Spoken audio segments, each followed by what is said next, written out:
இஸ்ரவேல் கொண்டு எத்தனையோ அற்புதத்தை செய்தார், அதெல்லாம் மறந்துட்டாங்க. அல்லேலூயா. எத்தனை தேசத்தை சுதந்திரித்து கொண்டு வந்தார், அதெல்லாம் மறந்துட்டாங்க. இந்த மனிதனை பார்த்து பயந்துட்டாங்க. நாம் என்ன பண்ண போறோம்? நம்மளால முடியும். நான் சொல்றேன், இதுவரை உங்களை கொண்டு வந்து உங்களுக்கு பலன் அல்ல, ஆமென், உங்களுக்கு பணம் அல்ல, உங்களுக்கு ஞானம் அல்ல, இதுவரை கர்த்தர் உங்களை கொண்டு வந்திருக்காரு, அது கர்த்தருடைய கிருபை தான். அல்லேலூயா. நான் நிற்பதும் நிர்மலமாக கர்த்தருடைய சுத்த கிருபையே. அல்லேலூயா. இதுவரை கொண்டு நானே மாத்திரம், என் குடும்பமே மாத்திரம். அல்லேலூயா.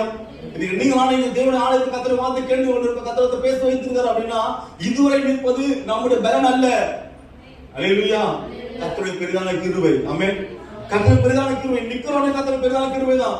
அதான் அன்னைக்கு மறந்துட்டாங்க, மறந்துட்டாங்க. தேவனே அவங்க கொண்டு ரொம்ப வருத்தப்பட்டார். அடுத்த வாசிக்கொண்ட வார்த்தையில அப்ப இங்க வாசிக்க சொன்னாங்க, முடியாது, பண்ண முடியாது, செய்ய முடியாது. ஜனங்கள் துச்சையை பரப்புனாங்க. ஆமென். இன்னைக்கு சொல்றோம், கர்த்தருக்குள்ள விசுவாசம் நம்ம இருக்கிறோம். கர்த்தர் அவனுக்கு கூட செஞ்சுட்டாரு, நானும் அதே சர்ச்சை தான், எனக்கு ஏன் செய்யல? கர்த்தர் அவன் கொண்டு ஆசை கொடுத்தாரு, எனக்கு ஏன் செய்யல? சோர்ந்து போக கூடாது. ஆமென். சோர்ந்து போக கூடாது. கர்த்தரின் பார்த்து கர்த்தர் எடுத்துருவாரு. அவன் வாழ்க்கையில அவனுக்கு விசுவாசம் பண்ணி கர்த்தர் செய்திருக்கிறார். ஆமென். யோசேப்புக்கு சொல்றாங்க, நிச்சயம் தேவன் தருவார், ஆனா இவங்களுக்கு என்ன முடியாது. அப்போ நம்முடைய வாழ்க்கையில சில அற்புதங்கள் அதிசயம் நடக்கல அப்படின்னா நம்முடைய விசுவாசம் கர்த்தர் நிச்சயம் செய்வார். அல்லேலூயா.